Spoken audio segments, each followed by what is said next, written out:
रात का समय आया और एक छोटे से गांव में आलोना नामक एक गुमनाम हवेली की ओर एक विद्यार्थिनी नामक लड़की आराध्या को खींच ले गया। ये हवेली बहुत वर्षों से छुई हुई थी और लोग कहते थे कि यहाँ रात के समय आत्माएं चिरपिंग करती हैं। आराध्या ने अपने दोस्तों के साथ हवेली में एक रात बिताने का निर्णय किया।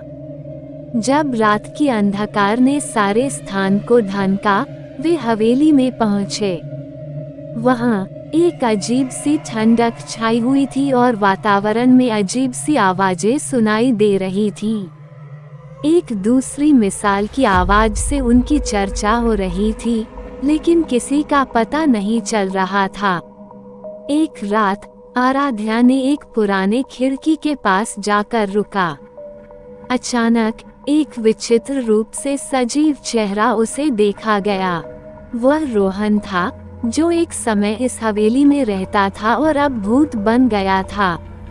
रोहन ने आराध्या को बताया कि वह अपनी अधूरी मृत्यु के कारण यहाँ फंसा है और अपनी आत्मा को शांति नहीं मिली है।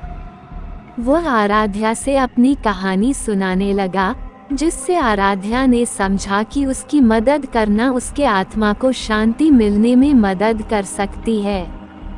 इसके बाद आराध्या ने सभी लोगों को मिलाकर रोहन को शांति देने का कार्य किया और हवेली में वातावरण में चिरपिंग करने वाली आत्माएं शांत हो गईं।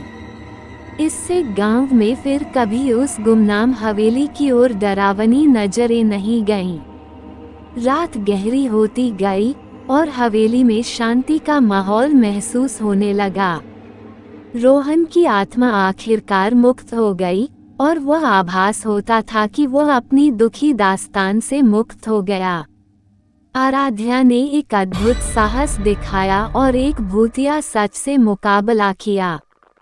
उसने ये सीखा कि कभी-कभी डर को आत्मा की शांति में बदलने का सबसे अच्छा तरीका समझदारी और साहस हो सकता है। गांव ने इस अजीब घटना से एक नई शुरुआत की और हवेली की भूतिया छाया से मुक्ति प्राप्त की। आराध्या ने इस अनूठी दास्तान से सबको ये सिखाया कि सच्ची मेहनत और निर्माणशील सोच से हर कठिनाई को पार किया जा सकता है।